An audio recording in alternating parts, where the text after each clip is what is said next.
नमो तस्सा भगवतो अरहतो सम्मा सम्बुद्धस्सा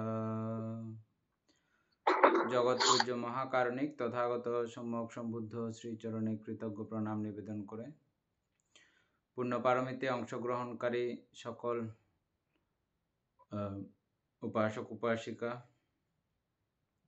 সহ আজকে পরম শ্রদ্ধেয় প্রজ্ঞা ইন্দ্রিয় মহাতেরো মহোদয়ের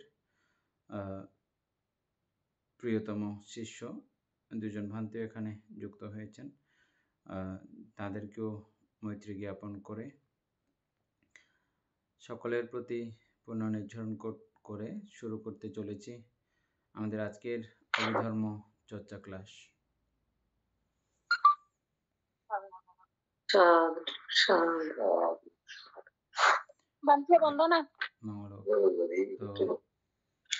আজকে প্রথমে দুজন ভান্তে আমাদের সঙ্গে যুক্ত হয়েছেন, শ্রদ্ধেয় আমার শিক্ষাগুরু প্রজ্ঞা ইন্দ্রিয় মহাতেরো মহোদয়ের প্রিয় শিষ্য ভান্তেরা আপনাদের সঙ্গে এখন পরিচিত হবেন। তারপরে আমাদের ক্লাসের কার্যক্রম শুরু করতে যাচ্ছি। আমাদেরকে এই ক্লাসে যে সমস্যাগুলো হয়, যে বিষয়গুলো আমরা বুঝি না, সেই বিষয়গুলো ওনারা আলোচনা করবেন এবং যেগুলো আমাদের কারোর দ্বারাই এগুলো সমাধান হয় না, এগুলো শ্রদ্ধেয় গুরুভান্তে প্রজ্ঞেন্দ্রীয় ভান্তে মহোদয় এগুলো সমাধান করবেন। সেজন্যই আমরা ক্লাসের মধ্যে ভান্তের শিষ্য দ্বয়কে আমরা যুক্ত করেছি। তো ভান্তারা এখন পরিচিত হবেন। আপনারা অবশ্য বান্দামি বানতে মঙ্গল একখানা করে ভিডিও কল ওপেন করিত পারেন না স্যার? ভিডিও ওপেন করিত পারেন না স্যার? আচ্ছা,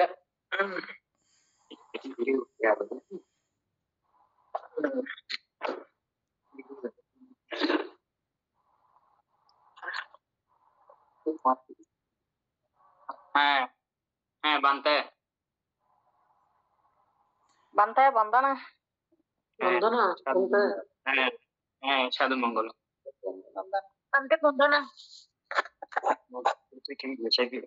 হ্যাঁ ঠিক আছে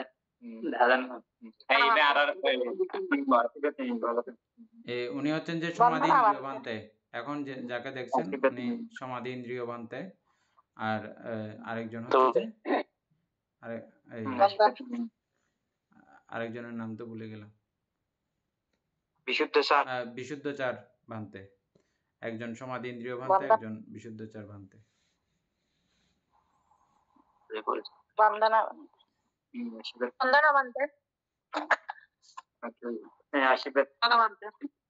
আচ্ছা আচ্ছা বানতে, যদি আমরা যদি এই ভিডিওটা যদি রাখি, ক্যামেরাটা যদি অফ রাখি, বানতে সমস্যা হবে? অর্থাৎ বান্তাদেরকে দেখলে দায়িক একটু শ্রদ্ধা উৎপন্ন হয়, সেজন্য আপনারা একটু ওপেন রাখলে ভালো, খোলা রাখলে ভালো, সেজন্য আর কি। না আমরা দুজন তো দুজনে শোনার জন্য মোবাইলটা তো ধরে রাখতে হবে, তো সেই জন্য যদি ভিডিওটা যদি অফ রাখি তাহলে ভালো হয় আমাদের জন্য। আচ্ছা ঠিক আছে, তাহলে অফ রাখেন। হ্যাঁ বন্দনা বানতে বন্দনা বানতে হ্যাঁ মঙ্গলক। তাহলে আমরা শুরু করতে চলেছি। পেজ নাম্বার, মোবাইলের মধ্যে পেজ নাম্বার হচ্ছে যে 101 পৃষ্ঠার মধ্যে প্রীতি, পারমিতা বড়ুয়া প্রীতিটা পড়েন। পারমিতা বড়ুয়া।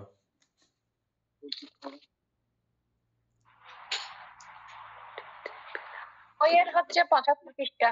বইয়ের 75 পৃষ্ঠা।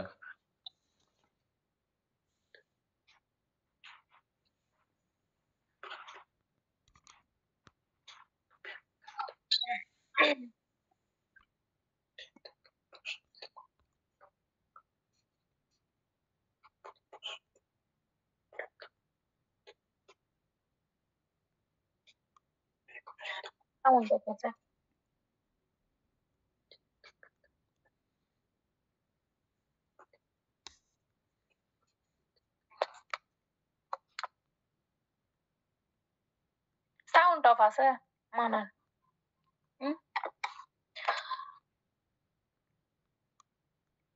পরে তো সাউন্ড অফ দে মিউট করা যায় সাউন্ড ঠিক আছে মায়া বলবো পড়েন উনি খুললাটা শিখাই দিতে হবে পরে মায়া বলবো পড়েন হ্যাঁ সাউন্ড প্রীতি পুনর্নাথে প্রীতি এই চৈতসিক চিত্তকে প্রসারিত করে প্রস্ফুটিত পদ্মের মতো চিত্তকে প্রফুল্লতায় বিকশিত করে সুতরাং প্রফুল্লতা সন্তোষ ইহার প্রতিশব্দ অর্থকারেরা ইহার পঞ্চবিধ স্তরের কথা বলেন প্রীতি রোমাঞ্চকর হইলে ক্ষুদ্রিকা বিদ্যুদিকাশের ন্যায় হইলে কণিকা চিত্তকে তরঙ্গের ন্যায় উচ্ছ্বসিত করিতে থাকিলে অবক্রান্তিকা গগনচারী বিহঙ্গের মতো উদয় করিলে উদ্বেগা এবং সর্বশরীর ব্যাপৃত করিয়া দীপ্ত ও কম্পিত করিলে স্ফুরণা নামে অভিহিত হয় প্রীতি ব্যাপাদের প্রতিপক্ষ এই জন্য ইহা ধ্যানাঙ্গ বুদ্ধিরও অঙ্গ কোন বিষয়ে প্রীতি না থাকিলে সে বিষয়ে উন্নতি লাভ করা যায় না বুদ্ধানুস্মৃতি ধর্মানুস্মৃতি সংজ্ঞানুস্মৃতি শিলানুস্মৃতি ত্যাগানুস্মৃতি দেবতানুস্মৃতি উপশমানুস্মৃতি দুঃখ ব্যক্তির সংঘর্ষ ত্যাগ শান্ত ব্যক্তির সাহচর্য আনন্দদায়ক সূত্রাবৃত্তি সর্বোপরি প্রীতিবর্ধনের আগ্রহশীলতা এই প্রীতি চৈতসিক অনুশীলনের উপায় প্রীতি সংস্কার স্কন্দ সমনস্য বেদনা স্কন্দ প্রীতির সঙ্গে সমনস্য নিত্য উৎপন্ন হইলেও প্রীতিহীন হইয়া সমনস্য উৎপন্ন হইতে পারে উপাদেয় পরান্ন ভোজনে সমনস্যের সম্ভাবনা থাকিতে পারে প্রীতির সম্ভাবনা থাকে না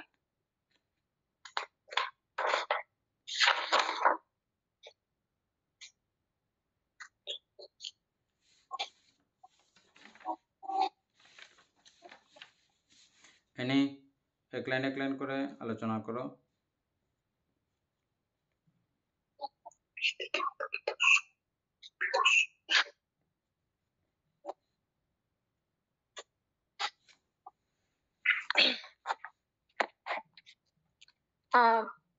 প্রীতি অর্থাৎ এখানে বলেছে যে পিনার্থে প্রীতি অর্থাৎ পিনার্থে হচ্ছে যে কোনো কিছু যদি সুখকর হয় তখন সেটা হচ্ছে পিনার্থ বা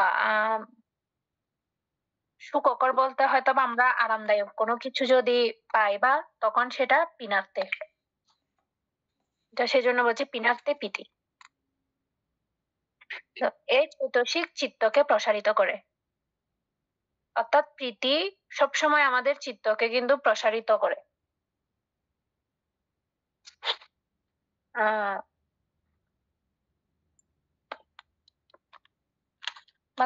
আপনি তারপরও একটু বলেন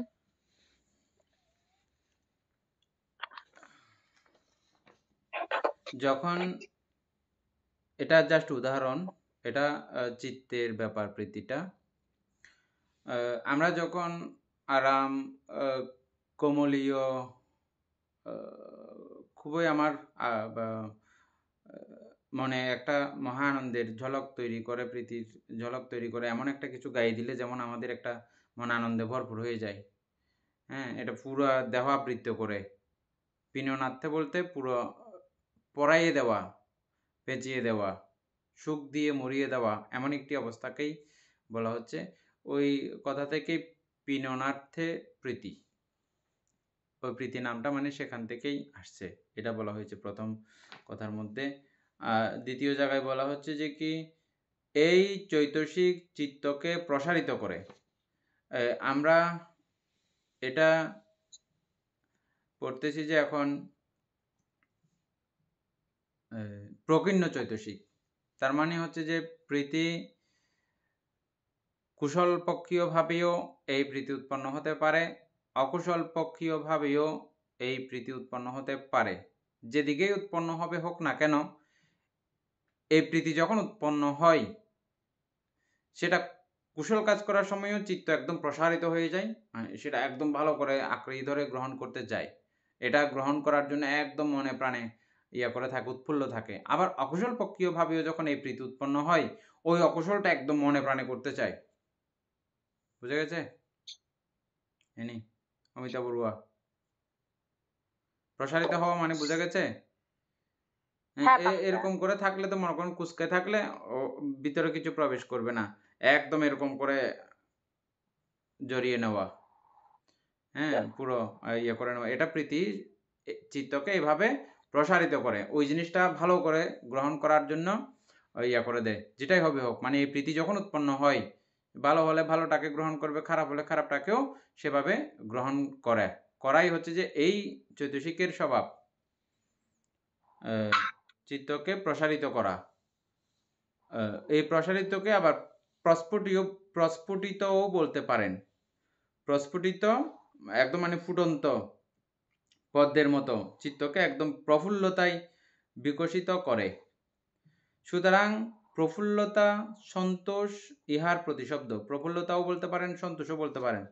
সন্তোষ মানে কি অমিতা বড়ুয়া, সন্তোষ মানে কি? মানে সন্তোষ মানে সন্তুষ্ট হওয়া। হ্যাঁ, একদম মানে উফ, খুব আরাম, কত শান্তি পাইলাম। হ্যাঁ, কুশলীয় এরকমটা আমরা পাই, অকুশলীয় পাই, যখন পেয়ে সন্তুষ্ট হয়ে যাই। এই প্রীতির আরেকটা নামে যদি প্রীতিকে বলতে যাই, তখন এই সন্তোষও বলা যেতে পারে। ইহার প্রতিশব্দ। অর্থকারেরা ইহার পঞ্চবিধ স্তরের কথা বলেন। যারা এই অর্থকার বলতে যারা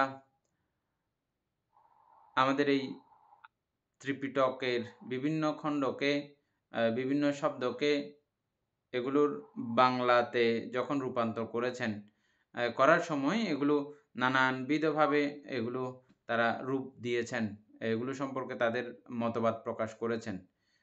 যারা এরকম মতবাদ প্রকাশ করেছেন এবং এগুলোর অর্থ বের করার কাজে যারা নিয়োজিত ছিলেন, তাদেরকে বলা হয় অর্থকার। ওই অর্থকারদের মতে, বুঝছেন, এগুলো মানে বোঝার সময় এটা মানে বুঝে নেবেন, বুদ্ধ বলেছেন নাকি অর্থকারেরা বলেছেন, এটা বুঝলে আমাদের জন্য সোজা হবে। এবং কোনো সিদ্ধান্ত গ্রহণ করার সময়ও কার কথা এটা সেভাবে আমরা বলতে পারবো, এটা অর্থকারের কথা। বুঝছেন, এটা যে সরাসরি যে বুদ্ধই এরকম করে করেছে এরকম লেখা নাই এখানে, বলছে এটা অর্থকারের কথা।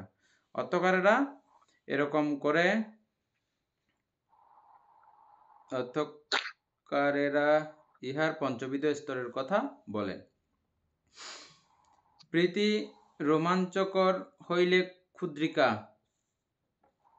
রোমাঞ্চকর এই বিষয়টা আমরা সবাই চিনি, ক্ষুদ্রিকাও চিনি। ক্ষুদ্রিকা মানে খুব ছোট আকারে, অল্প আকারে, খুব ক্ষণকালের আকারে, যেমন আমাদের গায়ে ঝলক দেয়।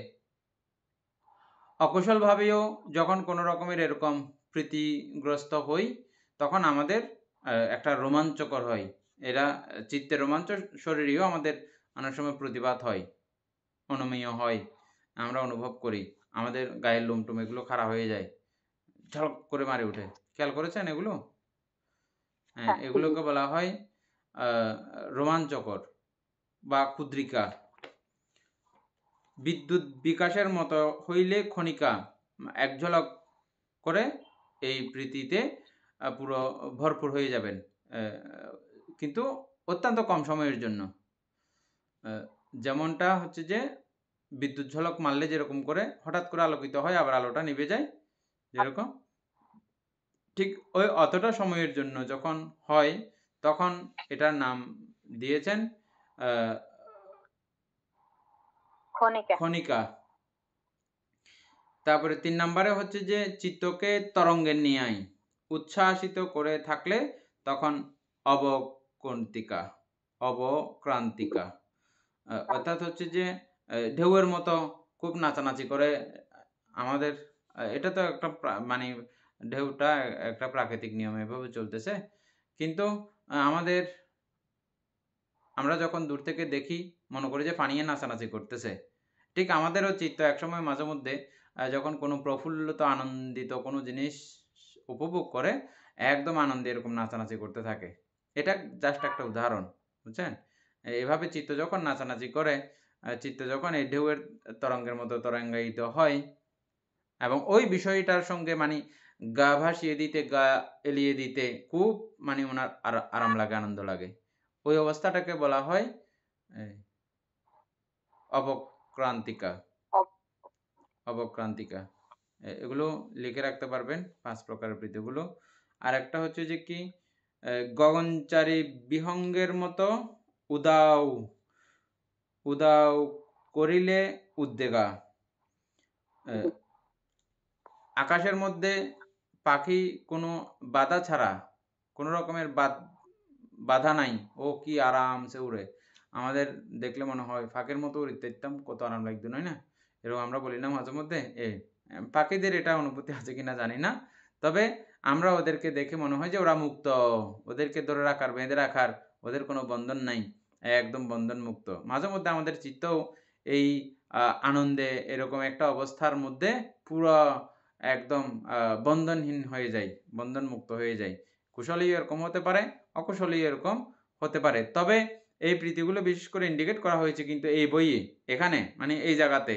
এটা কিন্তু আমাদের ওই পঞ্চম ধ্যানের, প্রথম ধ্যানের বিষয়টাকে কেন্দ্র করে এবং যে জায়গাতে এই প্রীতিগুলো আছে ওই পঞ্চম ধ্যানিকের প্রীতিগুলোকে ইন্ডিকেট করেই কিন্তু এটা আলোচনা করা কিন্তু হয়েছে। উভয়পক্ষীয় ব্যাপার নিয়ে আলোচনা করা হয়নি। আমরা আলোচনা করার সময় দুইটা দিকই আলোচনা করতেছি বটে, বুঝছেন? এখানে শুধুমাত্র কুশল পক্ষীয় মানে ধ্যান করলে এই প্রীতিগুলোর সঙ্গে পরিচয় হতে খুব সোজা, মানে এইভাবেই বইটা লেখা হয়েছে বিদায়। কিন্তু আমাদের মাথায় রাখতে হবে যে এই প্রীতি অকুশলীয় উৎপন্ন হয়, ঠিক এমনটা ভাবেও উৎপন্ন হয়, বুঝছেন? আচ্ছা, তারপরে হচ্ছে যে গগন বিহঙ্গ মানে হচ্ছে যে পাখি আর কি। গগন মানে আকাশ, আকাশের মধ্যে পাখির মতো করে যখন এই উড়ে উড়ে থাকে চিত্তটা, তখন এটাকে বলা হয় উদ্বেগা প্রীতি।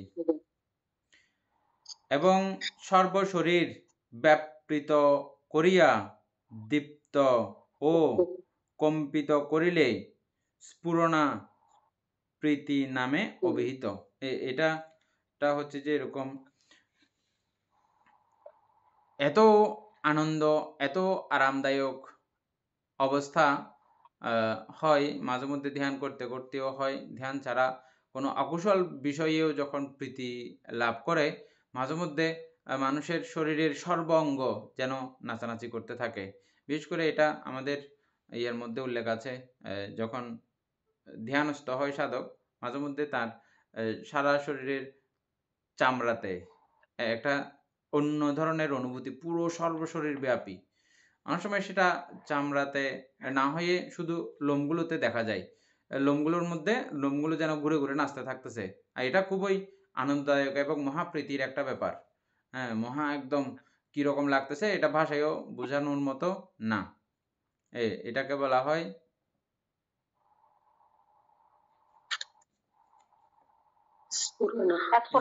স্ফুরণা প্রীতি, স্ফুরণা নামে অভিহিত হয়। তাহলে এই ৫ প্রকার লিখে রাখছেন? অমিতা বড়ুয়া, মায়া বড়ুয়া এগুলো লিখে রাখেন, ইন্দ্রা বড়ুয়া এগুলো লিখে রাখেন, দীপেন বড়ুয়া এগুলো লিখে রাখেন। এই প্রীতি ৫ প্রকার এবং ৫ প্রকার সম্পর্কে হালকা পাতলা ধারণা এগুলো লিখে রাখবেন। আর মনে না থাকলে আবার ইউটিউব দেখে ঠিক করে নেবেন আবার।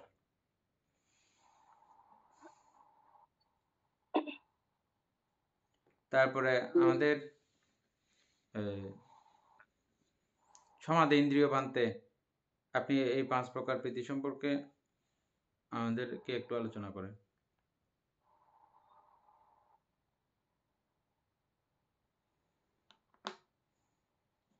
আবশু,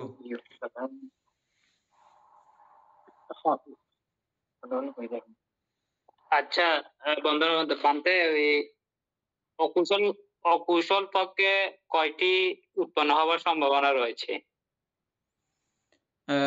এগুলো তো অকুশলীয়, যদি আমি যদি বলি যে কি অকুশলীয় যদি এরকম আরামদায়ক প্রীতিদায়ক অবস্থা যদি প্রাপ্ত হই আমরা, হ্যাঁ, হুম, এটা হুম, সবগুলোই অকুশল পক্ষীয় ভাবেও সবগুলো আসবে। এটা আমি কথাটা এই জন্যই বলছি যে এই প্রীতি কিন্তু শুধুমাত্র আমাদেরকে কুশল পক্ষীয়ভাবে ইন্ডিকেট করা হয়েছে, বলা হয়েছে। হুম, কিন্তু এটা তো হ্যাঁ, যেহেতু প্রকীর্ণ চৈতসিক, তো এটা শুধু একদিকে টানলেও শুধু হবে না, এটা দুই দিকেই এটা কাজ করবে। হ্যাঁ, হুম, দুই দিকেই এটা কাজ করবে, সেহেতু এটা দুই দিকের, এবং দুই দিকেই এই প্রীতিগুলো উৎপন্ন হতে পারে। দুই দিকেই এরকম সুখের বিষয়গুলো হ্যাঁ, কিন্তু আছে। আচ্ছা, আলোচনা করেন বললাম তো একটু। বান্ধবন, বান্ধব ಮಂತೆ ನೋಡು. ಇದಕ್ಕೆ ಏನು ಪ್ರೀತಿ ರೋಮಾಂಚಕ এমনি এমনি বানতে ওই মাঝে মধ্যে বানতে ওই এটা রোমাঞ্চক যেটা বলা হয়েছে বানতে ওই মানে গায়ের বা লোম মানে গিয়া হয়ে যায় রে, মানে মানে মানে রোমাঞ্চকর, মানে এটা তো মাঝে মধ্যে তো মানুষেরা ভয় পেলে তো গায়ে লোমটা গিয়া হয়ে যায়, খাড়া হয়ে যায়। তো এটা কি সিস্টেমে দেখা যাবে? মানে রোমাঞ্চকর এটা এটা যেটা যেটা বলছে। ভয়েও এরকম লোম খাড়া হয়ে যায়, এটা হ্যাঁ, ভয়ের, এটা হ্যাঁ, এটা হ্যাঁ, ইয়া না, প্রীতিতে না, এটা আনন্দে না, এটা নিরানন্দেও এরকম হয়। বেশি ওভার কিছু হইলে ওই দিক থেকেও এটা মানে শারীরিক একটা সংকেত উৎপন্ন হয়। হ্যাঁ, তারপর এটা আবার আনন্দেও হয় যখন বেশি, আমরা যেমন বই পড়তে পড়তে এখানে আমরা যখন এটা বই পড়তে পড়তে হঠাৎ এমন একটা কিছু জানলাম, জেনে মাত্র, বা এমন কিছু কথা, নারকীয় কথা এটা জানলাম, ও বাজি নগরে বাঁচি গুই, একটা মন শিউরে উঠে, আনন্দে শিউরে উঠে। অথবা এমন একটা কিছু আমি জেনে গেলাম, আমি কত ভাগ্যবান, কত পুণ্যবান, এটা বলেই একটা মন প্রীতিতে ভরপুর হয়। হ্যাঁ, এটা অকুশল ভাবেও হয়, অকুশল পক্ষেও ভাবেও এই বিষয়টা হতে পারে, এটা আর কি।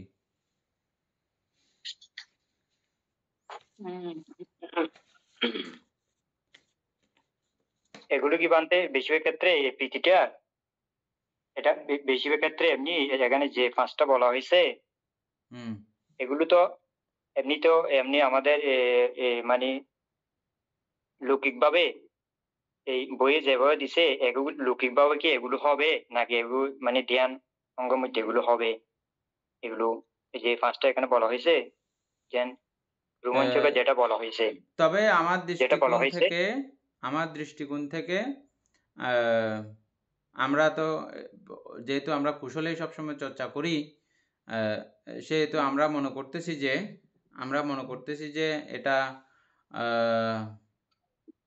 শুধু কুশল পক্ষীয়ভাবে হবে, বা ধ্যান বসলে এটা উৎপন্ন হবে, ধ্যান ছাড়া এটা উৎপন্ন হবে না, এমনটা আমাদের ধারণা, আমাদের মোটিভ।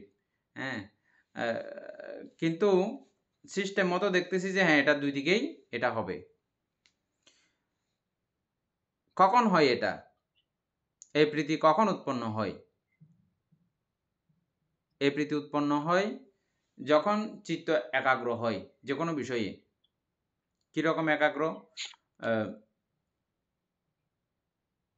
শুধু বিক্র থাকলে খুব দারুণ ধরনের কতগুলো উদাহরণ আছে। এখন এমনি সবার জেনারেলি উদাহরণ হচ্ছে যে কীরকম, ম্যাগনেটিক গ্লাস দিয়ে আমি সবসময় উদাহরণগুলো দিই। ম্যাগনেটিক গ্লাস, এগুলো লাইটের মধ্যে ধরে রাখলে, যে কোনো একটা আলোর সংগ্রহে যখন আমি এটাকে ঠিকঠাকভাবে আড়াআড়ি করে রাখি, অপোজিট সাইডে পাতা একটা যদি ধরে রাখি হাত দিয়ে, হাত এটা নাড়াচাড়া করা যাবে না, ম্যাগনেটিক গ্লাসও নাড়াচাড়া করা যাবে না, আলোও এটার নাড়াচাড়া হবে না। ঠিক অ্যাট এ টাইম সবগুলো যখন ঠিকঠাক জায়গা বরাবর, এবং ওই আলোটাকে খুব কেন্দ্রিত, মানে একদম সূক্ষ্ম একটা জায়গায় সূচের মতো করে যদি ফেলতে পারি, পাতাটাকে মানে এমন একটা ডিস্টেন্সের মধ্যে রাখতে হবে, আলোটা এত বড় হইলে হবে না, আলোটা হয়ে যেতে হবে সূচের মাথার মতো, একদম সূক্ষ্ম হয়ে যাইলে তখন এটাতে একটা শক্তি উৎপন্ন হয়। তখন এই শক্তিতে কিন্তু ওই পাতার মধ্যে কিন্তু আগুন ধরে যায়। পাতা রাখেন বা কাগজ রাখেন, অথবা আপনার যদি ঠ্যাংও যদি এখানে থাকে, ঠ্যাঙ্গো কিন্তু এখানে ঠোঁটা পড়ে যাবে। দেখছেন কখনো ট্রাই করে? দেখার নাই না? এনি কখনো ট্রাই করে দেখছো? তো এভাবে চিত্ত যখন এটা কুশলে হোক বা অকুশলে হোক, যখন এভাবে একাগ্র হয় সেখান থেকে এরকম একটা রেজাল্ট উৎপন্ন হয়। এটা যে কোনো জায়গায় চিত্ত একাগ্র হইলে, কুশল বিষয়ে একাগ্র হইলেও এমন একটা অবস্থার উৎপত্তি হয়, অকুশল বিষয়ে একাগ্র হইলেও এরকম একটা অবস্থা, এখান থেকে রেজাল্ট আমরা পাই। হ্যাঁ, সেটাতেও এই প্রীতিগুলো এভাবে উৎপন্ন হতে পারে। হ্যাঁ, এটা ধরন হয়তো বিভিন্ন রকমের হতে পারে, তবে এই যে প্রীতিগুলো বলা হচ্ছে বিশেষ করে এগুলো আমাদের প্রথম ধ্যানের প্রীতির সঙ্গে বা পঞ্চম ধ্যানিক প্রীতির, চতুর্থ ধ্যানিক প্রীতির সঙ্গেই বিশেষ করে মিলে। ওই দিক থেকে আমরা আগে থেকে এগুলো এভাবে মিলে আসছি, তো পরে আমি চিন্তা করে দেখলাম যে না, এটা তো দোনো দিক থেকেই মিলতে পারে। তারপরে আপনারা একটু আবার ইয়া করবেন, আবু সুগন, আপনারা আবার একটু করে দেখে নেবেন যে পঞ্চম ধ্যানে কিন্তু প্রীতি উৎপন্ন হবে না, যেহেতু এটা উপেক্ষা স্বভাবগত, শুধু চতুর্থ ধ্যান এবং পর্যন্ত। চতুর্থ ধ্যানে হবে না। হ্যাঁ, চতুর্থ ধ্যানীয় প্রীতি নাই, তৃতীয় ধ্যান পর্যন্ত, প্রথম দ্বিতীয় তৃতীয় ধ্যানে উৎপন্ন হবে। হ্যাঁ, তো এই তৃতীয় ধ্যান পর্যন্ত এই প্রীতির ব্যাপার রয়েছে, এরপরের থেকে নাই। সেহেতু এটা অকুশলে হবে কি না, আমরা আগে শুধু কুশল নিয়ে একসময় প্রথম ক্লাসে কিন্তু শুধু কুশল নিয়ে আলোচনা করেছিলাম। তো এখন আমরা দেখতেছি যে না, এটা কুশলে না অকুশলীয় থাকে, এটা হয় কি না এটা আপনারা আবার অকুশলের মধ্যে অকুশলের মধ্যে দেখতেছি যে ওই যে আপনার 8টি লঘুচিত্তের মধ্যে প্রথম 4টিতে উৎপন্ন হবে, কিন্তু বাকিগুলা আর একটাতেই উৎপন্ন হবে না। হ্যাঁ, যেখানে যেখানে সমনুষ্য আছে, সমনুষ্যের সঙ্গে হ্যাঁ, এই প্রীতিগুলো যখন সমনুষ্য যখন প্রগাঢ় হয়, খুব সাংঘাতিকভাবে হয়, তখন এই প্রীতি উৎপন্ন হয়। মানে সমনুষ্য যখন পুরো আমাকে আবৃত্ত করে ফেলবে, পিননাত্মে প্রীতি, মানে সমনুষ্য যখন আমাকে পুরো পেঁচাই ফেলে, আমরা যে কথাটা একদম ফার্স্টে আলোচনা করেছি, পুরো যখন আমাকে সমনুষ্য পেঁচাই ফেলে, তখন এই প্রীতি উৎপন্ন হয়। হ্যাঁ, ঠিক আছে। তারপরও এটা আপনারা আবার একটু করে কুশল অকুশল দুটোটা মিলিয়ে প্রয়োজনে একটু করে ইয়ে করে রাখবেন, আমরা কালকে আবার এটা নিয়ে একটু করে ধরবো। ঠিক আছে, তাহলে আমরা এর পরের লাইনগুলোতে যাই। হ্যাঁ,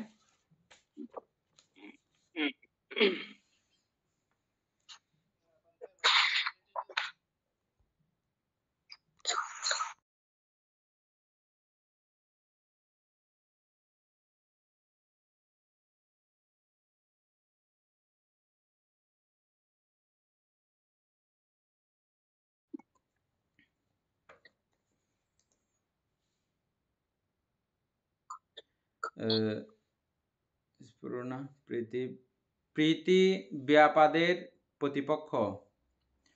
ব্যাপাদ, অবশ্য ব্যাপাদ মানে বলেন তো?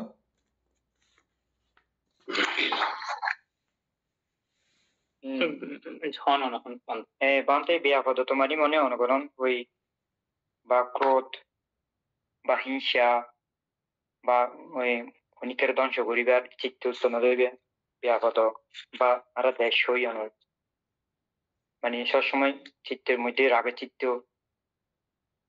মানে অন্যজনের ক্ষতি করবে চিন্তা, যে তারা ব্যাপাদ বুঝে না।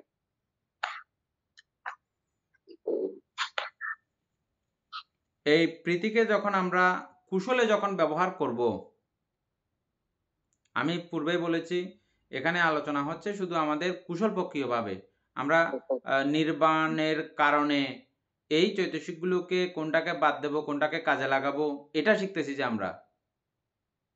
ঠিক আছে, যদিও বা এটা দুই দিকেই কাজে লাগলেও আমরা কিন্তু এখন শিখতেছি যে কিন্তু এটা কুশলপক্ষীয়ভাবে কিভাবে কাজে লাগানো যায়। তো এই কুশলপক্ষীয়ভাবে যখন কেউ প্রীতিকে কাজে লাগায়, তখন এই প্রীতির কারণে ব্যাপাদ উৎপন্ন হতে পারে না।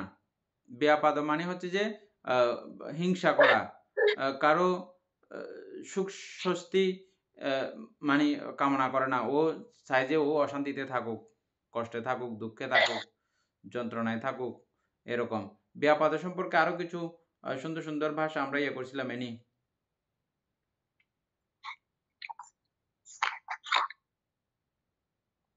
প্রতিভা আছে তো প্রতিভা হ্যাঁ মানে হিংসা আছে, তারপরে ব্যাপাদ সম্পর্ক তো আমরা চরম পর্যায়ে যে হিংসা ওইটাও পড়েছিলাম। তারপরে মানে সবগুলা হচ্ছে ওই যে দেশ ও চিত্তের অন্তর্গত আর কি, এটা ব্যাপাদটা সবগুলা হিংসামূলক চিত্ত। আচ্ছা, তো এই প্রীতিতে যখন চিত্ত ভরপুর হয়ে যায় তখন ব্যাপাদ উৎপন্ন হতে পারে না, কাউকে হিংসা করার মানসিকতা উৎপন্ন হতে পারে না। আচ্ছা, যদি বলি যে কেন হতে পারে না, আবশু যদি বলি যে কি কেন হতে পারবে না, প্রীতি উৎপন্ন হলে ব্যাপাদ উৎপন্ন হতে পারে না কেন?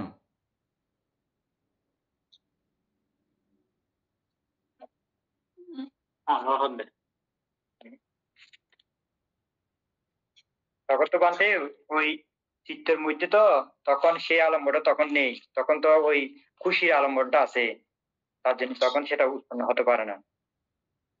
হ্যাঁ, কারণ আমি এখন যেই সুখটা পাইছি এই সুখ ভোগ করতে করতে অপরের কথা ভাবার চিন্তা করার আমার সময় নাই।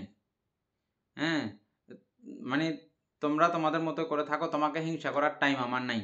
আমি আমার সুখে ভরপুর, আমার প্রীতিতে আমি ভরপুর, আমার প্রীতি ভোগ করতে করতে আমার এখন দিন যাচ্ছে। তোমাকে হিংসা করার মতো, অন্যজনকে হিংসা করার মতো ওই সময় তখন ওনার থাকে না। এই জন্য এই প্রীতি ব্যাপাদের প্রতিপক্ষতা করে, বিরোধিতা করে, মানে ও উৎপন্ন হতে দেয় না, ব্যাপাদকে হিংসাকে মনে আনতে তখন দেয় না, নিজেরটা নিয়ে ব্যস্ত থাকে, নিজের প্রীতি নিয়ে নিজের আনন্দ নিয়ে ব্যস্ত থাকার কারণে প্রতিপক্ষ। এজন্য ইহা বুদ্ধাঙ্গ, হ্যাঁ বুদ্ধাঙ্গ মানে বুদ্ধিরঙ্গ আমরা কালকে আলোচনা করেছিলাম। এটা যেহেতু এই ব্যাপাদকে আসতে না দিলে, হিংসা মনের মধ্যে আসতে না দেয় বলে, আর এটা আসতে না দিলে কুশল পক্ষীয় বিষয়গুলো প্রবেশ করতে সুবিধা হয়, আমাদের নির্বাণ পক্ষীয় চৈতসিকগুলো এখানে প্রবেশ করতে সুবিধা হয়, এবং বুদ্ধির বা জ্ঞানের আগমনটা খুব সহজতর হয় বলে এটাকে বুদ্ধি অঙ্গ বা বুদ্ধাঙ্গ, সপ্ত বুদ্ধাঙ্গ আছে, বুদ্ধির অঙ্গ আছে। এই সপ্ত বুদ্ধির অঙ্গের মধ্যে এই প্রীতিও এই বুদ্ধিকে সাপোর্ট করে, সমর্থন করে এবং ঘরে আনতে, ঘরে ডাকতে সাহায্য করে বলে এটাকে বুদ্ধির অঙ্গও বলা হয় প্রীতিকে। তারপরে হচ্ছে যে কি এটা ধ্যানাঙ্গ, এজন্য এটা ধ্যানাঙ্গ, বুদ্ধির অঙ্গ। ধ্যানাঙ্গ মানে বুঝেন তো না, ওই যে তৃতীয় ধ্যান পর্যন্ত, এটা প্রথম ধ্যান, দ্বিতীয় ধ্যান, তৃতীয় ধ্যানে এই প্রীতি আছে। প্রথম ধ্যানের অঙ্গ হচ্ছে যে পাঁচটার মধ্যে এটা একটা, দ্বিতীয় ধ্যানের অঙ্গ চারটার মধ্যে এটা একটা, তৃতীয় ধ্যানের অঙ্গ তিনটার মধ্যে এটা একটা, সেজন্য এটা ধ্যানের অঙ্গ। শিল্পী বড়ুয়া না বুঝলে জিজ্ঞেস করবেন।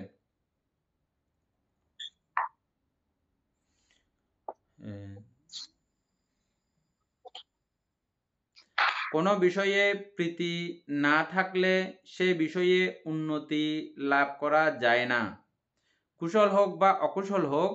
অকুশল হইলেও সেখানে যদি আপনি প্রীতি লাভ না করেন, মজা না পান, সে অকুশল বিষয়ও আপনি করতে পারেন না।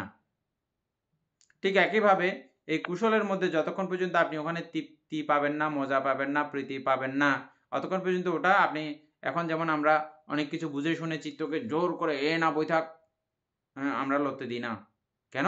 আমরা এটার ভবিষ্যৎ জানি, না জানলেও গুরুভান্তেদের কাছ থেকে শুনেছি, বুদ্ধের কাছ থেকে শুনেছি, সঙ্গের কাছ থেকে শুনতেছি, এবং আমরা এটার ধর্মীয় বইয়াদি পড়ে এটার নানান গবেষণাকৃত জ্ঞানের দ্বারা আমরা বুঝতেছি যে এটা, হ্যাঁ এটা অনেক আনন্দের এবং প্রীতির ব্যাপার, কুশলের ব্যাপার। এটা না হলে আমরা অনেক দুঃখ থেকে, কষ্ট থেকে বেঁচে যাব। এই জন্য এটা বলাজুরি করে করতেছি যে, কিন্তু এই বলাজুরি করে করতে গিয়ে যখন এই প্রীতি যখন উৎপন্ন হয়ে যায়, তখন আমাকে আর কেউ ঠেলতে হবে না, জোর করতে হবে না, আমি এই প্রীতির কারণেই এটা করে যেতে পারবো।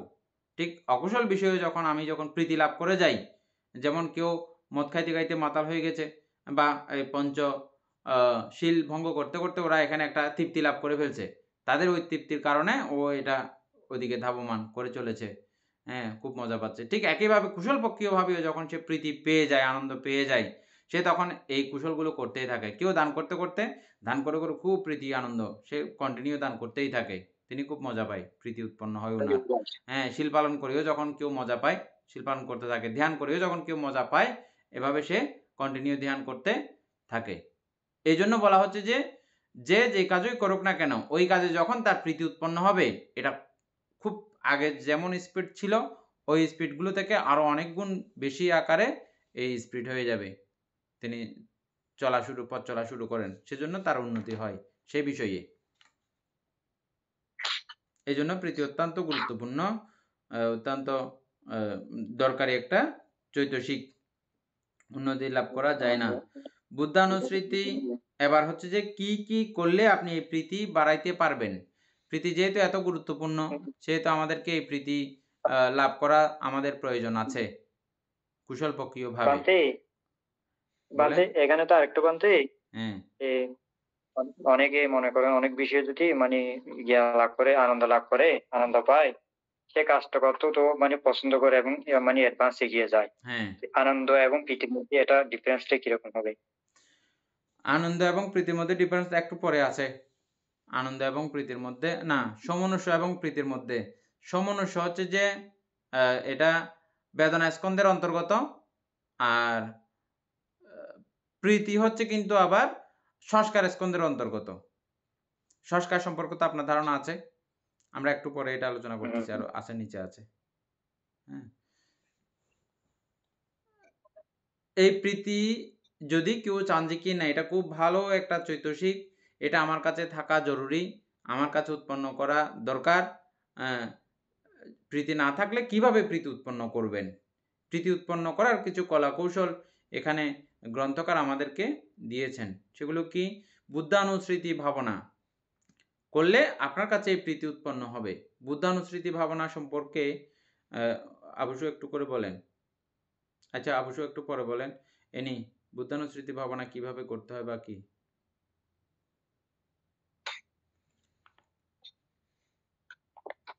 ভান্তে ওই যে বুদ্ধের 9 গুণকে স্মরণ করতে হয়, যে স্মরণ করে ওটা করতে হয় আর কি, বুদ্ধানুস্মৃতি ভাবনাটা। অমিতা বড়ুয়া।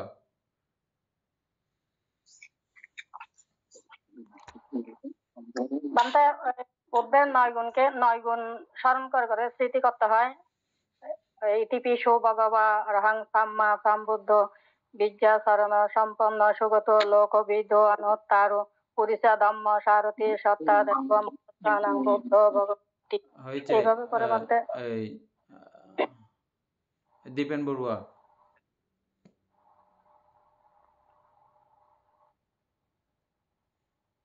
বুদ্ধের 9 গুণ দিয়ে তো স্মরণ করা যায়, আর পাশাপাশি বুদ্ধ এই যে মানে এতগুলো প্রাণী নাশকদের জন্য উনি যে নির্বাণ ধর্ম প্রচার করে গেছেন, তো উনি যে এই যে এমন একটা ধর্ম প্রচার করেছেন যার কারণে মানুষ দুঃখ থেকে মুক্তি লাভ করতে পারতেছে, তো এই যে ওনার এই গুণটাকেও স্মরণ করা যায়।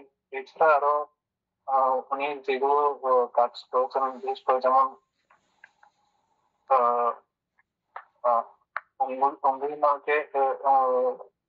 অঙ্গুলিমালকে দমন করতেন, তারপর এছাড়াও উনি ওনাকে অনেক সময় বিভিন্ন মানুষ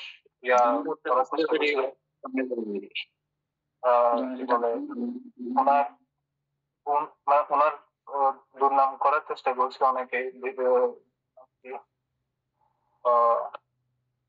সবার মাঝখানে একজন মহিলা এসে বুদ্ধকে অপবাদ দেওয়ার চেষ্টা করেছিল, কিন্তু বুদ্ধ সেটাকে মানে ওনার নিজের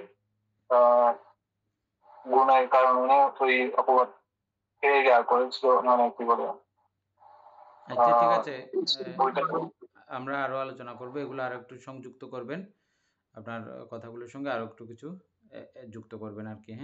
হ্যাঁ, তারপরে লাভলি বড়ুয়া।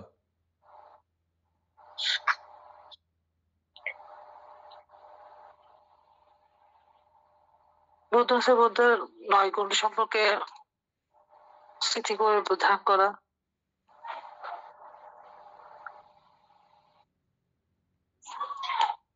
আচ্ছা, ঠিক আছে। হ্যাঁ, আবুসু বলেন। এটা তো বলতে একটু সময় নিয়ে বলতে হবে। এখন বলতে ওই উপসিয়া যারা এগুলো বলছে বলতে ইতি বিশ্ব ভগবান এগুলো তো বলতে পালি শব্দ, এগুলো যদি বাংলা যদি মানে ইতি বিশ্ব ভগবান বুদ্ধ যে 9 গুণ মানে যে 9 গুণ এগুলো ব্যাখ্যা সহ যদি জানে, এটা আরো মানে স্মৃতিটা আরো মানে বুদ্ধের প্রতি আরো মানে খুব শ্রদ্ধাটা আরো বাড়বে। সেটা কি মানে আমি একটা বলি, মানে ইতি বিশ্ব ভগবান মানে বুদ্ধের প্রথম গুণ হলো আরাহাং বা অরহত, বা উনি হত্যা করছে বা ধ্বংস করছে। আসলে ও কি হত্যা করছে কি ধ্বংস করছে, মানে আরাহাং মানে ও অর্থাৎ ধ্বংস করছে মানে কি ও লোভকে ধ্বংস করছে, লোভকে হত্যা করছে। আজকে আমরা পৃথিবীতে লোভের কারণে আজকে পৃথিবী এত আমরা মানে আমাদের আকাঙ্ক্ষা কোনো শেষ নেই। আমরা একটা পর একটা চাই, একটা পেলে আরেকটা চাই, এইভাবে এভাবে আমাদের রোগটা কিন্তু আমাদের আসক্তিটা তৃষ্ণাটা বেড়ে চলছে। এই তৃষ্ণের বেড়ার কারণে আমরা যন্ত্রণা পাচ্ছি, দুঃখ পাচ্ছি, মানসিক কষ্ট পাচ্ছি। পৃথিবীটা আমাদের সহজ আসছে না। যেমন একটা জিনিস ছেলে সেটা পাইছি, পাওয়ার পরে আরেকটা চাই, আরেকটা সেটা নেই পেলে আবার মর্মে দুঃখ কষ্ট। এই বুদ্ধ লোকটা সম্পূর্ণভাবে ধ্বংস করে ফেলছে এবং অলোভ হয়েছে। এরপরে বৌদ্ধ দেশ বা রাগ বা ক্রোধ, আজকে পৃথিবীতে এত মারামারি এত হারাহারি হচ্ছে একমাত্র এই ক্রোধের কারণে। এই ক্রোধটা যদি ত্যাগ করতে পারতো তাহলে পৃথিবীর মানুষেরা লৌকিকভাবে সুখী সুখে শান্তিতে বসবাস করতে পারতো। এবং সেটা ভিক্ষু যদি এই দেশটা ক্রোধটা যদি ত্যাগ করে, এই বুদ্ধ সম্পূর্ণভাবে ক্রোধটাকে রাখতে দেশকে হত্যা করে ফেলছে, ধ্বংস করে ফেলছে। ও সম্পূর্ণ অদশমূল হয়েছে। এরপরে মোহ মানে এই মোহ কিন্তু আমরা জিনিসটার যথাযথ স্বভাবটা জানি না। কারণ কি এটা কি অর্থাৎ এটা ধ্বংস হয়ে যাবে, এটা অনিত্য, এটা দুর্গন্ধ, এটা পোষা, এরকম আমরা জিনিসের স্বভাবটা আমরা জানি না। অর্থাৎ আমাদের জ্ঞান নাই বিধের কারণে আজকে আমরা ছেলেরা নারীর পিছনে, নারীরা ছেলের পিছনে, কিন্তু এটা যে নারীও অসুচি ছেলেও অসুচি, এটাও নিত্য এটাও নিত্য, এটাও দুঃখ এটাও দুঃখ, কিন্তু সেটা আমরা না জানি বিদায়, অর্থাৎ আমাদের জ্ঞান না বিদায়, মোহ আছে বিদায়, তার জন্য আমরা এত কষ্ট পাচ্ছি দুঃখ পাচ্ছি। কিন্তু বৌদ্ধ সম্পূর্ণ মোহটাকে ধ্বংস করে ফেলছে, ত্যাগ করে ফেলছে, ও অমোহ হয়েছে। এই পৃথিবীতে তিনটে যে ত্যাগ করতে পারবে, ধ্বংস করতে পারবে, সেই মহাপুরুষ। সেই এই যে বুদ্ধ যে এগুলো ত্যাগ করছে, এই যে আমাদের গুণের প্রতি এই স্মরণ, যদি আমরা যদি গুণটা যে জানি তখন আমাদের তার প্রতি আরো অর্থাৎ শ্রদ্ধা আরো বেড়ে যাবে, তার প্রতি আমাদের গৌরবটা আরো বেড়ে যাবে, তার প্রতি আমাদের সম্মানটা আরো বেড়ে যাবে। তখন সেটা আরো আমাদের স্মৃতিটা খুব ভালো হবে এবং প্রীতিও আসবে, এরকম একটা মহাপুরুষ। শুধু সেটা না, বৌদ্ধ না, যে কোনো মানুষের যদি অর্থাৎ সেটা হিন্দু হোক, খ্রিস্টান হোক, মুসলিম হোক, লোক না থাকে, দেশ না থাকে, মোহ না থাকে, সবাই তাকে ভালো মনে করবে। সবাই বলবে এই মানুষটা খুব ভালো, তার প্রতি সকলে সম্মান করবে। সে কোনো কিছু না দাও, তবে বলে এই মানুষটা খুব ভালো, তার জন্য বুদ্ধের এটা প্রথম গুণ। তো তার জন্য এই আমাদের গুণগুলো কিন্তু আমাদেরকে ব্যাখ্যা করে এগুলো জানতে হবে। শুধু আমরা মনে করেন অনেকে বলি ইতি বিশ্ব ভগবান সাম্মা সাম্বুদ্ধা বিদ্যা সারানাং সম্পূর্ণ, এগুলো কিন্তু বুদ্ধ এভাবে বললে হবে না। এটা আমাদের শিখে গিয়ে সেটা অর্থাৎ আরাহাংটা কি বলছে, বিদ্যা সারানাং, বুদ্ধ অনেক ধরনের কি অর্থাৎ বিদ্যা, সে বিদ্যাগুলো কোন সে কারোর থেকে শুনে সেগুলো হয়েছে সেটা না, বই পড়ে হয়েছে না, সে নিজের অনুভূতির মাধ্যমে, সে ধ্যানের মাধ্যমে, চিত্ত এবং শরীরের মাধ্যমে ও 8 প্রকার বিদ্য এবং ও 15 প্রকার আচরণ সম্পন্ন। যে আচরণ সে কি বাক্য সংযম, সে মন সংযম, কায় সংযম, সবসময় সংযম থাকে। এই 15 প্রকার আচরণ, এইগুলো আচরণগুলো আমাদের দেখতে হবে ও আচরণটা কিরকম। তখন এই যে বৌদ্ধ যে এই যে আচরণ আছে সেই গুণগুলো আমরা যেন পারি, সেগুলো গুণগুলো আমরা যেন আচরণ করতে পারি, তখন আমিও হতে পারবো মহাপুরুষ, আমিও হতে পারবো সেই বুদ্ধের মতো। তো তার জন্য আমাদের গুণগুলো কিন্তু জানতে হবে। শুধু এমনি সেগুলো পালি ভাষা বললে সেটা সহজ আমরা বুঝবে না। আসলে ইতিবিশ্ব ভগবান আহং সাম্মা সাম্বুজ বিদ্যা সারান এগুলো কি বলছে, এগুলো যারা অর্থাৎ টিভিটা নিয়ে বা পালি নিয়ে গিয়ে করে অত বুঝে তারা কিন্তু অনুধাবন করতে পারে, আমরা সেটা অনুধাবন করতে। তার জন্য যারা অবশ্যই যুক্ত হয়েছেন আপনারা এই বুদ্ধানুস্মৃতি, ধর্মানুস্মৃতি, সংঘানুস্মৃতি এগুলো ফালি বাংলা কি বলছে দেখবেন এবং ব্যাখ্যাগুলো দেখবেন, তখন আপনারা বুদ্ধের প্রতি, ধর্মের প্রতি আর শ্রদ্ধান্বিত বিষয় হবে, তখন আপনারা মিথ্যা দৃষ্টিটিকে আর দাবিত হবেন না।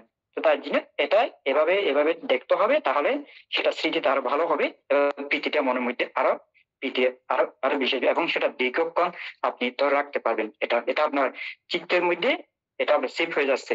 তো তার জন্য এগুলো আপনারা বাংলাগুলো দেখবেন, এর পাশাপাশি আপনাদের ছেলে মেয়েদের, আত্মীয় স্বজনকে এগুলো দেখাতে হবে, এগুলো শোনাতে হবে, তাহলে ওরা সে বুদ্ধের প্রতি, ধর্মের প্রতি, সঙ্গের প্রতি সেটা সত্যায়িত হবে না, সেটা বুঝবে না। তো তার জন্য আপনারা সবসময় এটা এগুলো বাংলা একটু একটু দেখবেন, বাংলা এগুলো কি বলছে, না পারলে ভান্তা আছে, ভান্তা থেকে জিজ্ঞেস করতে পারেন, না হলে ডিকশনারি আছে, এবং এগুলো কি, এগুলো এগুলো এই বুদ্ধের যে গুণ, সেই গুণগুলো আমাদের কিন্তু আচরণ করতে হবে এবং আমাদের আচরণ করলে তখন আমরা সুখটা পাবো, তখন আমরা দুঃখ মুক্তি হতে পারবো, না হলে সেটা আমরা হতে পারবো না।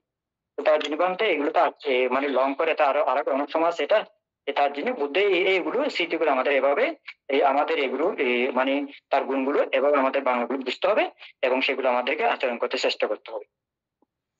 আচ্ছা, যাই হোক,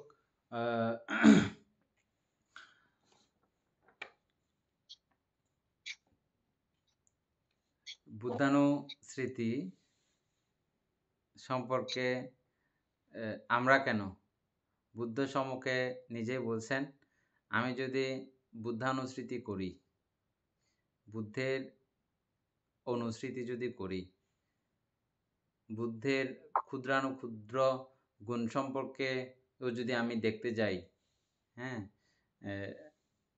বা ব্যাখ্যা করতে যাই, কাউকে বলতে যাই, তাহলে আমার এই জীবনে আর অন্য কোনো কাজ করা হবে না।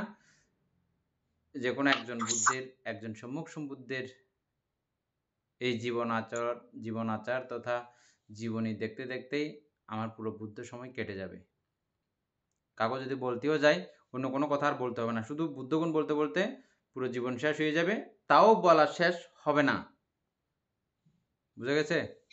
এত বিশাল গুণের সাগর বুদ্ধ। এই জন্য আমরা কৃতজ্ঞতায় একটি কথাই বলি, গুণেরও সাগর ও বুদ্ধে নমিতেছি আমি। হ্যাঁ, এটা আমরা এক কথায় প্রকাশ করি আর কি। এটা গুণের সাগর, সাগরকে যেমন এখনো তলা খুঁজে পাই নাই, কালকে বলছিলাম না, সাগরের তলা, এই জ্ঞানের, এই বুদ্ধ গুণেরও কোনো শেষ অন্তিম অবস্থা খুঁজে পাওয়া যায় না বলেই গুণের সাগর, গুণের সাগর বুদ্ধ। তো এই বুদ্ধের মহাগুণকে যখন আমরা হৃদয় দিয়ে ধারণ করার চেষ্টা করি, বুঝি, কিছু কিছু যখন বুঝি, একদম চিত্ত প্রীতিতে অদ্ভুত আনন্দে আপ্লুত হয়ে যায়। ইনি সেই ভগবান, ইনি সেই ভগবান, এই কথাটির ব্যাখ্যাও ব্যাপক। এটা বুঝতে হলে আমাদের ব্রহ্মজাল সূত্র পুরো পড়তে হবে। ব্রহ্মজাল সূত্র পড়লেই ইনি সেই ভগবান, উনি কোন ভগবান, কেন ওনাকে আমরা ভগবান বলছি, কেন ওনাকে সম্যক সম্বুদ্ধ বলছি, এটা জানার জন্য, বোঝার জন্য আমাদেরকে পুরো একবার কি চক্কর দিয়ে আসতে হবে ব্রহ্মজাল সূত্র, যেটা আমরা পড়েছি প্রথমেই ক্লাসের শুরুতে, না? এই সুতরাং এই 9টা গুণের মধ্যে এই অনন্ত গুণ নিহিত রয়েছে। এটা সম্পর্কে বিস্তারিত যখন কেউ উপলব্ধি করতে পারে, জানতে পারে, ওর প্রীতি উৎপন্ন হবে। এমনি আপনারা হয়তো অনেকে আমাকে বলিয়ে ফেলছে, কই ভান্তি এগুলো তো প্রীতি উৎপন্ন হচ্ছে না, মানে উনি পালিতে সবসময় এগুলো বলতে থাকে কন্টিনিউ কন্টিনিউ কন্টিনিউ, আমার তো প্রীতি উৎপন্ন হচ্ছে না, বলে ফেলছে। অনেকে খুব প্রকাশ্যবাদী আছে না, এরা বলছে। না, বলছি যে না, এগুলো এরকম করলে প্রীতি উৎপন্ন হয় না। এগুলোর সার মর্মার্থ সম্পর্কে জেনে বুঝে যখন আপনি এগুলো বলবেন, বলার সঙ্গে সঙ্গে আপনার পুরো এখানে পুরো চিত্তের টনক নড়ে যাবে, একদম প্রীতিতে আপনি ভরপুর হয়ে যাবেন। এটা, এগুলোর জন্য অবশ্য আমাদের পরবর্তীতে একটা ইয়ে আছে, ক্লাস আছে, একদম লাস্টে গিয়ে। এনি ঠিক বলছি তো আমি নাকি? বুদ্ধানুস্মৃতি, ধর্মানুস্মৃতি সম্পর্কে আলাদা করে একটা ক্লাস আছে না আমাদের লাস্টে, ওটাতে আমরা বিস্তারিত এটা আলোচনা করবো আরো। হ্যাঁ, তাইলে কি কি করতে হবে? বুদ্ধানুস্মৃতি, ধর্মানুস্মৃতি, সংজ্ঞানুস্মৃতি, শিলানুস্মৃতি, ত্যাগানুস্মৃতি, দেবতানুস্মৃতি, উপসমানুস্মৃতি, এই এদূর পর্যন্ত এগুলো স্মৃতির কথা। তারপর হচ্ছে যে রুক্ষ ব্যক্তির সংসর্গ ত্যাগ। রুক্ষ ব্যক্তি কারা? সারাক্ষণ গালাগালি, একদম অজাইতে বুঝাইতে ভাবে সারাক্ষণ কথাবার্তা বলে, এমনি কোনো সময় ওর মিষ্টি কথা, সুন্দর কথা নাই, এরকম বহুত মানুষ আছে, দেখবেন না, দেখছেন না আপনারা? মিষ্টতা, হাস্যোজ্জ্বলতা, তার চেহারার মধ্যে একটা প্রসন্নতা, ওটা দেখা যায় না। সব সময় মলঙ্গির মতো তার চেহারা, কথাবার্তার মধ্যে ওর জিজ্ঞেস করলে ভালো কথা, ও উল্টাই আর এক কথা বলে।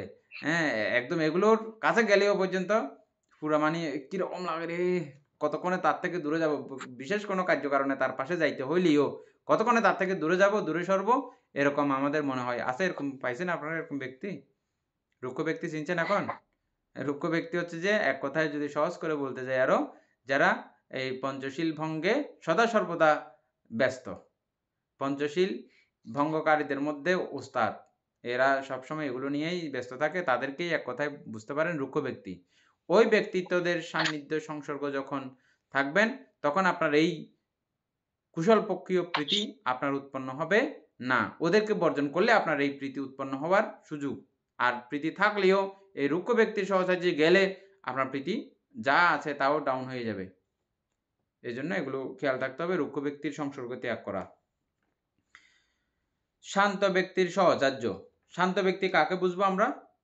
যারা এই পঞ্চশীলে পালনে সুপ্রতিষ্ঠিত, পঞ্চনীতিতে সবসময় নিজেকে অটুট রাখেন, তাদের কথাবার্তাগুলো প্রত্যেকদিন সে পালন করতে করতে কথাগুলো মৈত্রীযুক্ত হয়, হ্যাঁ, সবসময় প্রাঞ্জল হয়, এবং সব কিছু সাজিয়ে গুছিয়ে কথা বলতে তারা চেষ্টা করেন। আমি কথা বলতেছি, উনি মনে কষ্ট পাচ্ছে কি না, দুঃখ পাচ্ছে কি না, সব কিছু মিলেমিশে উনি সবসময় কথার মধ্যে সজাগই থাকেন। হ্যাঁ, তো ওই জাতীয় ব্যক্তিত্বদেরকে বলা হয় শান্ত, হ্যাঁ, ওই জাতীয় ব্যক্তিত্বদেরকে কি বলা হয়? শান্ত। কোথায় গেল? শান্ত ব্যক্তির সহচার্য, মানে এদের আশেপাশে থাকলে আপনার প্রীতি উৎপন্ন হবে।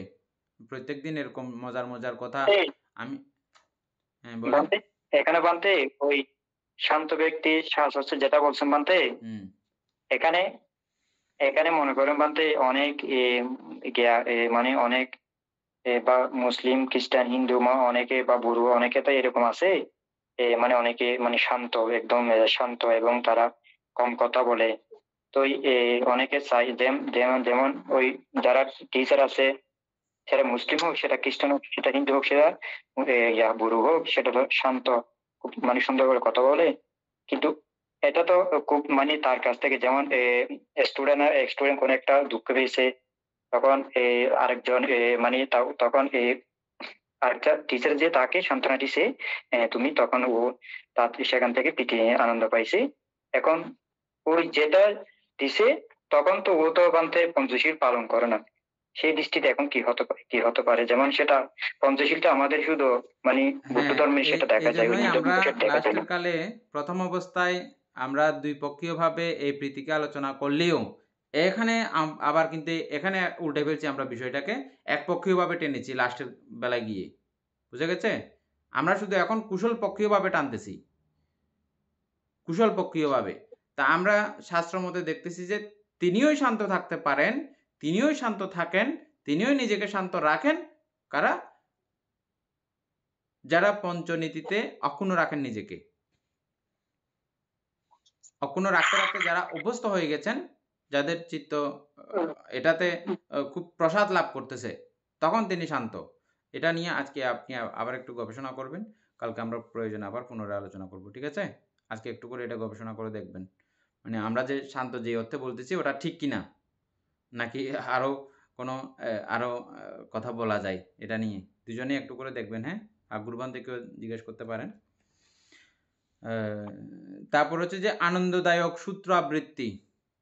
আনন্দদায়ক সূত্র আবৃত্তি। আচ্ছা, সূত্র সম্পর্কে কি বলবেন আমাদের অবশ্য ছোট অবশ্য? হ্যাঁ, আনন্দদায়ক সূত্র বলতে কি বলবেন আপনি এখন? আনন্দদায়ক সূত্র বলতে তো বুদ্ধের সব সূত্রই পাঠ করলে আসলে আনন্দ পাওয়া যায়। অসাধারণ কথা। হ্যাঁ, ওগুলো তো এই যে বিভিন্ন রকমের সূত্র আছে, যে জয়মঙ্গল অর্থকথা বা মৈত্রী সূত্র বা এরকম বিভিন্ন ধরনের সূত্র আছে। অর্থাৎ যে আবার বিভিন্ন ধরনের সূত্র থাকলেও যে সূত্রটা পাঠ করে ওটা যদি তার কাছে যদি আনন্দজনক হয়, আবার অনেকের একটা পছন্দ, আবার অনেকের আর একটা পছন্দ সূত্র। তো যার যার কাছে যে সূত্রটা পাঠ করলে আনন্দ পাওয়া যায়, ওইটাই বোঝাচ্ছে এখানে যে আনন্দদায়ক সূত্র আবৃত্তি মানতে। আচ্ছা, সূত্র মানে কি? সূত্র মানে তো বুদ্ধের উপদেশ, যে এই যে বুদ্ধের জীবন দশা অনেক অনেক অনেককে অনেকভাবে উপদেশ দিয়ে গেছেন, ওইগুলোকে তো সূত্র বলা হয়। এই যে জীবন কিভাবে চলতে হবে, এই বিভিন্ন বিভিন্ন বিষয় উপলক্ষে যে উপদেশগুলো দিয়েছেন, ওইগুলাই তো সূত্র। হ্যাঁ, উপাসক উপাসিকাগণ সকলের উদ্দেশ্য করেই বলছি, মনে রাখবেন। আর এ থেকে আবার নতুন কোনো কিছু জানলে আমাকে আবার পরে জানাবেন। আমার যেটা উপলব্ধি ওদের বলছি আগে। সূত্র বলতে এখানে অধিকাংশ সূত্রগুলোই হচ্ছে যে নির্বাণ প্রদায়ী। আমরা যেমন অঙ্ক মিলানোর সময়, আমি একবার আগেও আপনাদেরকে বলছিলাম, অঙ্ক করার জন্যে আমাদের এই যে সমাধি ইন্দ্রিয় যিনি আছেন, উনি অবশ্য ম্যাথের টিচার, বুঝছেন, উনি প্রফেসর, ম্যাথের প্রফেসর। উনি খুব ভালো করে জানেন এটা। যে কোনো অঙ্ক মেলানোর জন্য অঙ্কের নির্দিষ্ট একটা সূত্র আছে, যোগ বলুন বিয়োগ বলুন, এগুলো ছোটোবেলা থেকে এই সূত্রগুলো আমরা সেই মাপে শিখে আসছি। যোগ কিভাবে করতে হয় ওইভাবে ড্রেসিং করে না বসাইলে কিন্তু যোগ অঙ্ক করা যায় না। হ্যাঁ, ওইভাবে ড্রেসিং করে বসাইতে, গুণ করার সময় একটা কীভাবে বসাবো, কীভাবে বসাই, কোনটার নিচে কোনটা বসাইলে এবার নির্দিষ্ট একটা জায়গায় কর চিহ্ন দিতে হয় বা গোলা দিতে হয়, জানেন তো না, শূন্য দিতে হয়, ওভাবে না মিলাইলে কিন্তু আপনি ওই গুণফল বের করতে পারবেন না। হ্যাঁ, এগুলো তো এখন আমরা ভুলে গেছি মোবাইলের মাধ্যমে করতে করতে। তারপরে এগুলোর প্রত্যেকটা কিছুর কিন্তু এরকম সূত্রের ব্যাপার আছে, এবং যেগুলো বীজগণিতের ব্যাপার আছে, ওখানেও নির্দিষ্ট সূত্র প্রয়োগ না করলে ওই অঙ্ক মিলানো আপনার হবে না। আপনি ওই সূত্রটাও জানতে হবে, জানলে আপনি এটা অঙ্কটা মিলাতে পারবেন। ঠিক একইভাবে এগুলো নির্বাণ যাওয়ার জন্য এগুলো সূত্র। আপনি এই সূত্র মাফিক যদি আপনার আচরণ পরিচালিত করেন, তাহলে আপনি নির্বাণ যেতে পারবেন। যেমন আমরা করণীয় সূত্রের মধ্যে দেখতেছি, করণীয় সূত্রের প্রত্যেকটা লাইন ওইভাবে যদি আপনি জীবনযাপন করবেন, আপনি নির্বাণ যেতে পারবেন, অর্থাৎ নির্বাণে যাওয়ার সূত্র, নির্বাণে যাওয়ার নিয়মাবলী। বুঝা গেছে? সূত্র মানে কি? নির্বাণে যাওয়ার নিয়মাবলী। এই সূত্রগুলোর মধ্যে কিছু কিছু সূত্র আপনার এত মনপ্রাণ বা হৃদয়গ্রাহী হবে, যেটা পড়লে আপনার যত পড়েন তত আনন্দ উৎপন্ন হয়, যত পড়েন তত প্রীতি উৎপন্ন হয়, এবং এটা যত বুঝতেছেন তত অভিভূত হয়ে যাচ্ছেন আপনি বুদ্ধের প্রতি, ধর্মের প্রতি, সঙ্গের প্রতি, অর্থাৎ এই পুরো সিস্টেমের প্রতি আপনি পুরো অভিভূত হয়ে যাচ্ছেন, আনন্দিত হয়ে যাচ্ছেন। ওই জাতীয় সূত্র যখন আপনি আবৃত্তি করবেন, যখন আপনি এগুলো বলবেন, তখন আপনার হৃদয়, মন, প্রাণ প্রীতিতে আপ্লুত হবে। এই সূত্র, আনন্দদায়ক সূত্র আবৃত্তি করলেও এই প্রীতি উৎপন্ন হতে পারে। সর্বোপরি প্রীতি বর্ধনের আগ্রহশীলতা, যে শেষ কথার এক কথা হচ্ছে যে আপনি যদি হ্যাঁ বান্তে গিয়া ওই যেটা আনন্দদায়ক সূত্র আবৃত্তি, সেটা এখন বান্তে মনে করেন সেটা তো বান্তে ওই পালি থেকে তো বাংলা না বুঝলে সেটা তো পারা যাবে না। এখন যে মনে করেন ও কিন্তু পারে আবৃত্তি করতে পারে, কিন্তু সেটা বুঝে না। হ্যাঁ, না বুঝলে তার কাছ থেকে হবে না। অনেকে এরকমও বলে যে সুর সুন্দর লাগে, সুর সুন্দর লাগে, এটা প্রীতি না, এটা সুরের কারণে অনেকে এগুলো সুর প্রয়োগ করা যায় না। এটা নির্দিষ্ট একটা পালিতে একটা নির্দিষ্ট সুর আছে ব্যক্তিগত, আপনি সুর দিলে বাতিল হয়ে যাবে। এখানে গানের তালে যদি স্টার্ট করেন হবে না, এগুলো নির্দিষ্ট ওই মাত্রিকা যোগ করে, অর্থাৎ পালির নির্দিষ্ট ব্যাকরণিক আছে, ব্যাপার আছে, ওগুলো যখন আপনি যুক্ত করে দেবেন, এগুলো ওইভাবে ছন্দ মিলে যাবে। উল্টাপাল্টা করলে এগুলো ছন্দ মিলবে না, সুন্দর হবে না, বুঝছেন? আমাদের ইচ্ছা মতো যদি এটাতে নানান ছন্দ যোগ করে একদম গীতের আকারে বানিয়ে ফেলি, গানের আকারে বানিয়ে ফেলি, ওই প্রীতি এটা না। এটা বুঝে যখন মনের থেকে আনন্দ উৎপন্ন হবে, সে কথা বলতেছি যে হ্যাঁ। তো সর্বোপরি শেষকালে বলা হচ্ছে যে কি, আপনার কাছে যদি এই প্রীতি উৎপন্ন করার ইচ্ছা থাকে, আপনি যে কোনো প্রকারে যে কোনোভাবে এই প্রীতি উৎপন্ন করবেন, এটাই হচ্ছে যে মূল কথা। আমাদের তো এইভাবে করতেছি যে আজকে প্রীতি তো শেষ হয় নাই, কিন্তু টাইম শেষ হয়ে গেছে, বাচ্চাদেরও ক্লাস আছে, দেরিও করতে পারতেছি না, কি করা যায়, আর একটু করে আছে, এটা শেষ করে দিই না। এই প্রীতি চৈতসিক অনুশীলনের উপায়। প্রীতি সংস্কার স্কন্ধ, এই প্রীতি চৈতসিক অনুশীলনের উপায়।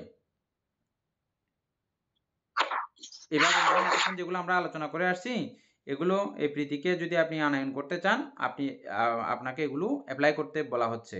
আমরা এগুলো অ্যাপ্লাই করলে আমাদের কাছে প্রীতি উৎপন্ন হবে।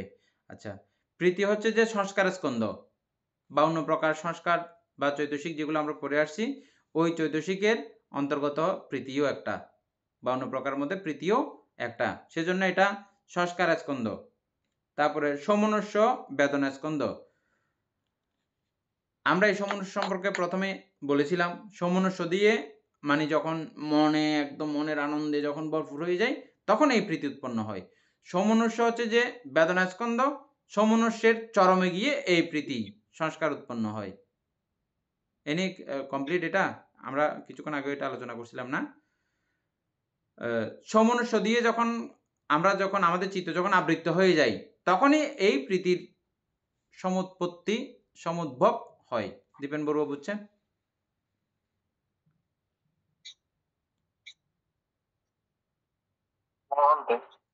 বুঝে গেছে না? সমনুষ্য তো মনে আছে আপনার? সমনুষ্য খুব ভালো করে মনে আছে।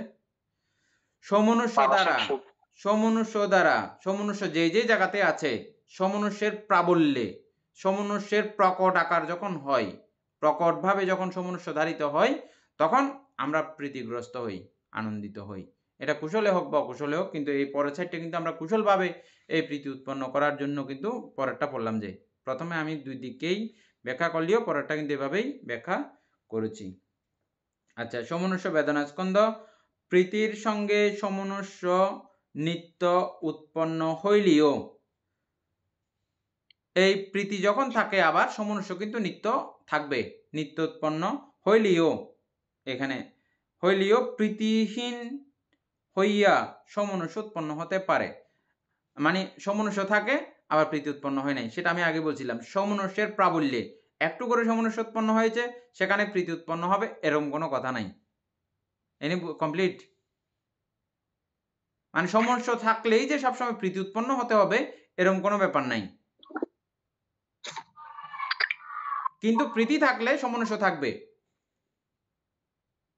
আবুসু ক্লিয়ার? তো এখন আমি ওই যে অকুশল চিত্তের মধ্যে বানতে যে চারটা আছে, লোভমূলকের মধ্যে সমনুষ্য চিত্ত, তো ওইখানে তো প্রীতি ছাড়াও তো যদি সমনুষ্য উৎপন্ন হয়, তো এখানে কি প্রীতি ছিল? কারণ আমি লোভমূলকের মধ্যে সেটা কেমনে ধরবো? অর্থাৎ ওই জায়গায় প্রীতি ছাড়াও সমনুষ্য উৎপন্ন হতে পারে, কিন্তু প্রীতি থাকলে সমনুষ্য থাকবে না এমন হবে না। বুঝা গেছে? এখন প্রথমেই সমনুষ্য উৎপন্ন হয়, সমনুষ্যের প্রাবল্যে, সমনুষ্যের চরম আকার যখন ধারণ করে, সমনুষ্য দিয়ে যখন আমরা আমাদের চিত্তকে ঘুরে বেড়াই ফেলি, আবৃত্ত করে ফেলি, তখন প্রীতি উৎপন্ন হয়। তাইলে এটা আবৃত্তি করতে আমার সময় লাগবে, আর আবৃত্তি করার আগেই যদি সমনুষ্য শেষ হয়ে যায় তাহলে প্রীতি উৎপন্ন হতে পারলো না। সেজন্য বলা হচ্ছে যে প্রীতি থাকলে সমনুষ্য অবশ্যই থাকবে, সমনুষ্য থাকলে প্রীতি থাকতে হবে এরকম কোনো কথা নাই। আবার এটা রিপিট করে আবার টেনে শুনলে পরে বুঝবেন। প্রীতিহীন হইয়া সমনুষ্য উৎপন্ন হইতে পারে। এই জন্য উপাদেয় পরমান্ন ভোজনে, উপাদেয় পরমান্ন ভোজনে মানে খুব মজাদার পায়েস, আমার একদম মনের মতো পায়েস, পায়েস যে সবার ভালো লাগে এরকম না, যার যেটা ভালো লাগে আর কি, এটা উদাহরণস্বরূপ। উপাদেয় পরমান্ন মানে পায়েস আর কি, বা খুব উন্নত মানের ভাত। ভোজনে সমনুষ্যের সম্ভাবনা থাকিতে পারে। এখানে আপনি এই জাতীয় যখন খাবার খাবেন আপনার সমনুষ্য উৎপন্ন হতে পারে, মনের আনন্দ উৎপন্ন হতে পারে, কিন্তু প্রীতির সম্ভাবনা থাকে না। এখানে যে সবসময় যে প্রীতি উৎপন্ন হবে ওই জায়গাতে, এটা কিন্তু গ্যারান্টি না, হতেও পারে। ওই পরমান্ন ভোজনের কালে সময়ে আপনার প্রীতিও উৎপন্ন হতে পারে, তবে হতে হবে হবে অবশ্যই এরকম কোনো কথা নাই, কিন্তু আপনার সমনুষ্য উৎপন্ন হবে। আপনার মনের মতো যদি ভাত হয়, তখন মনের মতো খাবার যদি হয় তখন হবে। এটা জাস্ট আমাদেরকে প্রীতিটা বোঝানোর জন্য একটা কথা বলা হয়েছে। যাই হোক, এই প্রীতি তো আরো অনেক লম্বা আলোচনা পরেও আমরা পাবো আরো। আর বিশেষ করে এই বুদ্ধানুস্মৃতি, ধর্মানুস্মৃতি, সংজ্ঞানুস্মৃতি এবং ত্যাগানুস্মৃতি, দেবতানুস্মৃতি সম্পর্কে আমাদের পরবর্তীতে ক্লাস আছে। তবে এই বুদ্ধানুস্মৃতি একটা খুব ভালো একটা পয়েন্ট। পরম শ্রদ্ধেয় গুরুভান্তে প্রজ্ঞা মহাতের মহোদয় সোমবারে আমাদের সঙ্গে থাকবেন, আমাদেরকে ধর্মদান করবেন। তবে 1 ঘন্টায় আমরা হয়তো তৃপ্তি লাভ নাও করতে পারি, সেই জন্য ভান্তেকে বলছি যদি ভান্তে থেকে ভালো লাগে, সব কিছু অনুকূলে হয়, তাহলে ভান্তে আমাদেরকে 2 ঘন্টা সময় দেবেন। আপনাদের পরিস্থিতি বুঝে আধা ঘন্টায় শেষ হয়ে যেতে পারে, বলা যায় না। হ্যাঁ, তাহলে সোমবার সেদিন আমরা হয়তো একটু আগে থেকেও হয়তো ক্লাস শুরু করতে পারি। হ্যাঁ, তো সেদিনে আমার পক্ষ থেকে আমি বলবো এই বুদ্ধানুস্মৃতি নিয়ে ভান্তে কিছু আমাদেরকে আলোকপাত করবেন। আর আপনাদেরও কারো কাছ থেকে কিছু কারো যদি কিছু এরকম জানার থাকে, এগুলো এখন থেকেই আমাদের গ্রুপে লিখে পাঠাবেন অথবা ব্যক্তিগতভাবে আমাকে জানাতে পারেন। ওই বিষয়গুলো সেট করে ভান্তে আমাদের সঙ্গে সোমবারে যুক্ত থাকবেন। আমাদের ক্লাস না ওই দিন, এদিন ভান্তে নিজে থেকেই ধর্মদেশনা করবেন, ঠিক আছে? আর যারা ক্লাস কন্টিনিউ করতেছে না তাদের সবাইকে জানিয়ে দেবেন যে শ্রদ্ধেয় গুরুভান্তে প্রজ্ঞা মহাতের মহোদয় ক্লাসে যুক্ত থাকবেন, এটা জানিয়ে দেবেন সবাইকে। হ্যাঁ, তো আজকে আমরা এতটুকু পর্যন্তই থাকবো। এতক্ষণ যাবৎ আমরা অভিধর্ম চর্চা করেছি, এতে আমাদের অপ্রমেয় পুণ্য সাধিত হয়েছে। এই পুণ্যরাশি অনন্ত চক্রবাসী সত্যগণকে দান করছি, গুরুভান্তেদিওকে দান করছি, মাতা পিতাগণকে দান করছি, গুরু আচার্যগণকে দান করছি, এবং যারা আমাকে প্রতিনিয়ত এভাবে ধর্মচর্চায় সহযোগিতা করছেন তাদেরকে পুনরাশি দান করছি। যারা আমাকে প্রতিনিয়ত চার প্রত্যয়াতি দিয়ে ব্রহ্মচার্য জীবন পালন করার সুযোগ দান করছেন তাদেরকে পুনরাশি দান করছি। এবং এই পুণ্যের কাছে আমরা প্রত্যেকেই প্রার্থনা করব নির্বাণ লাভ অবধি অসৎ ব্যক্তি, মূর্খ ব্যক্তি, পাপমিত্রের সংসর্গ লাভ না করে সদা সর্বদা জ্ঞানদর্শী কল্যাণ মিত্রের সান্নিধ্য সংসর্গ লাভ করতে সক্ষম হই। এইরূপ সাধু সংকল্প পোষণ করে আজকের মতো ক্লাস এখানে সমাপ্ত করছি। সাধু সাধু